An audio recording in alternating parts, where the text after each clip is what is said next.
Guys, ang hirap ng buhay, no? Kung iisipin mo yung sweldo sa isang araw, kung malaking pamilya, halos di magkasya.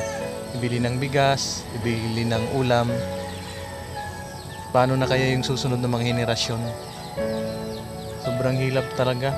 Ang mamahal ng mga bilihin. Halos di magkasya ang sweldo sa isang araw. Lalong-lalo na dun sa mga malalaking pamilya. Sakit ng ulo ko kakaisip.